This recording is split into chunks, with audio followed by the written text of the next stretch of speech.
آیا می خواهی فیسبوکت را به صفحه تبدیل کنی و درآمد هم کسب کنی؟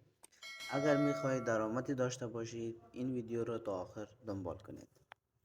دوستان گرامی، اولین کاری که می کنیم فیسبوک خود را به صفحه تبدیل کنیم باید اول وارد فیسبوک ما شویم. من وارد فیسبوک می شوم و از این قسمت فیسبوکم را باز می کنم و میرم روی پروفایل فیسبوکم. از این قسمت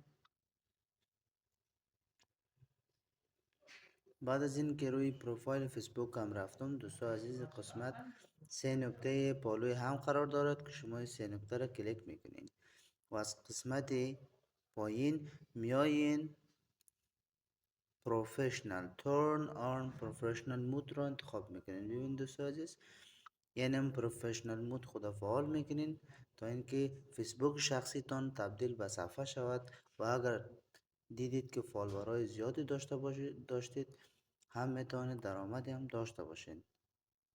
از این قسمت نکس دوستان در این قسمت توجه داشته باشین که صفحه شما باید پابلیک باشه، یعنی عمومی باشه.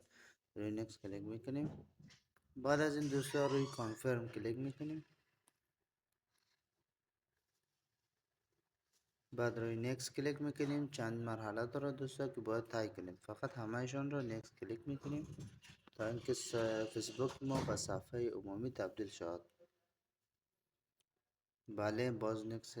در این قسمت دوستان اگر کدام نظریه یا ایدئایی داشتید در این قسمت میتونید اضافه کنید. من میگم اسکیپ میزنم، میگم نمیخوایم اضافه کنم. گو تو پروفشنال داشبورد میریم به صفحه خود. بله دوستان، در این قسمت پروفشنال داشبورد ما فعال است.